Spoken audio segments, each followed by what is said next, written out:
Hello, good afternoon. My name is Amy Haywood. I teach at Sul Ross Middle School. I am currently the Avid Excel teacher. I teach grades 6 and 7. I teach English language learners, and I get them ready for college and just help them get prepared. And we get them to pass the TELPAS test and just to learn to advocate for themselves, help them with organization and pre-AP classes because we push them to the more rigorous classes. I was asked to answer a few questions, and I am more than excited to answer these questions just as a passionate teacher and just everything that's been going on with the pandemic and how, like, the different changes of behaviors in teachers and schools and just everything that has happened. So, the first question I was asked was, do I encourage teachers to pursue a graduate degree? It depends what you want to do. Um, I have my bachelor's degree. I also am a reading specialist, so I'm just a few classes away from like a master's degree. But I've never pushed my master's only because I know that I only want to be a classroom teacher. I have no desire to be a counselor, to be an admin, or even to be at the central office level. I know that God made me to teach, and I want to be in the classroom directly helping children and changing their trajectory. I do some work for Avid, like the company Avid, and I'm extremely blessed to do that. I was asked probably a year ago, and last year was my first year that I got to present for Avid. I do present a lot for our district. My heart is just in directly affecting children. It's a joy and a blessing to be able to share what I've learned with other teachers so they can pass it on to other children. What skills, abilities, and personal attributes are essential to success in our job? I think as a teacher, I don't think, I know for 100%. As a teacher, in order to be effective, you really have to teach with your heart. It doesn't matter how many degrees we have, it doesn't matter if I have a PhD. Students aren't going to learn from me unless they know that I truly care about them. So, teaching from your heart and just being caring and loving, really wanting to know your students, being okay to go off the curriculum and move away from the just to learn your student, it's okay. And you need to take that time to do that, to build those relationships. I really think relational capacity is key to a successful teacher. Every single student, I make sure that I read their written responses, that I have dialogue with them before or after school or during the hall. Even lunch duty. I don't have lunch duty, but I show up in the lunchroom just to check on kids or just to chat with kids because that's a time where I can stop the teaching and just have a one-on-one with them and just remembering little things.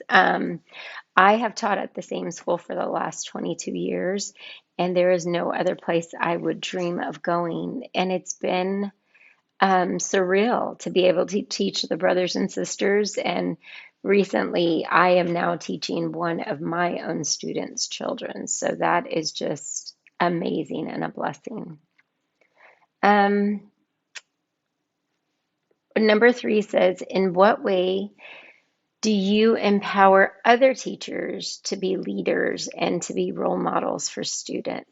Um, I invite teachers a lot to come and watch me teach. Not that I know anything different than they do, but my classroom is always open. I think when we open our doors, we learn from one another. There's so many tricks that I get from the new teachers because they come in all shiny and full of great ideas. And there's some ideas that I get from teachers that have been seasoned. I try to have an open door so that way when I go in their classroom, they feel comfortable and I can learn from them. So I really think it's just about us creating space where we can learn from one another. We can really ask for help and lean on each other. And as far as being a role model for students, I run a little kindness club, and sometimes my kindness club will like clean up a section of our school because the custodians were short staffed and they're not able to do it. And so just to be kind, we're doing it. But I'm right there down with the kids. I'm raking, I'm sweeping, I'm wiping tables. Anything I ask my children to do, I am ready to do with them. Even in the classroom, the other day we did a found poem and it was pretty challenging and they were a little apprehensive about it. But I did the assignment right along with them. I still was able to hummingbird around, walk around, and go see the different kids at the different stations and still do my part where when it was time to present, I could present to them. So just showing kids that you too are going to do exactly what you're asking of them. When we do 10 minutes of reading, when we're able to slip it in, because time is just, if we had more time, right? But when I do SSR or silent sustained reading at Sul Ross, we call it Rebel Reads. When we do that, I really read my book with them. I don't answer emails. I don't answer the phone. I sit with them, we read, and we really discuss. So be the student you want your students to be. The last question says, how have you advocated for students? My advocacy for students doesn't stop. But I think the biggest thing I've learned in the last couple of years is teaching them to advocate for themselves. I teach them how to approach teachers and ask about missing assignments or ask about a misunderstood lesson. I also teach them just how to talk to other adults and especially my students, the English language learners, sometimes they're really shy about practicing their English in front of other adults or other children. But I think the advocacy part is just giving them the tools to advocate for themselves. But I do step in when needed. There's a lot of kids at my school that cannot afford glasses or even cannot get to the eye doctor. So I make sure I have a good relationship with the counselors, with our campus liaison, even the principals, because not all the time are children's behaviors bad because like they made a bad choice in that second. There's a lot of things, like 90% of the time, there's a lot of things that led up to that.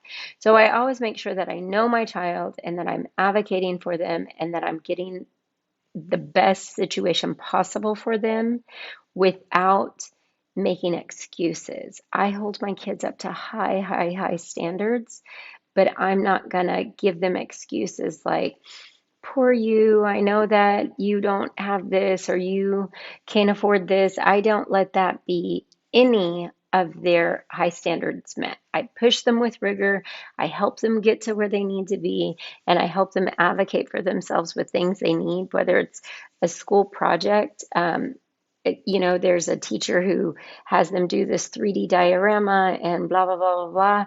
And they expect them to go out and buy all these amazing things and have this great presentation only to throw it in the trash later and spend all that money. So nicely, I talk with the ELA team or the social studies team and talk about how maybe we can use recyclable things and what can we offer our kids to take home so that way they don't have to spend money on those projects, but they could spend money on food or clothes or shoes or other things that they need.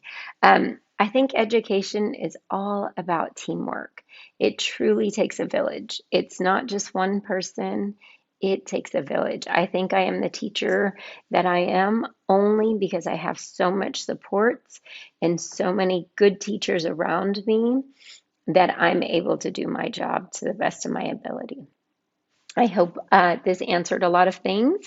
Please reach out. I'm excited for all the new teachers that are coming in to our teaching world. We open you with open arms, and I know that our scholars are looking forward to the change that you're going to make for them in their life. Have a great day. Bye.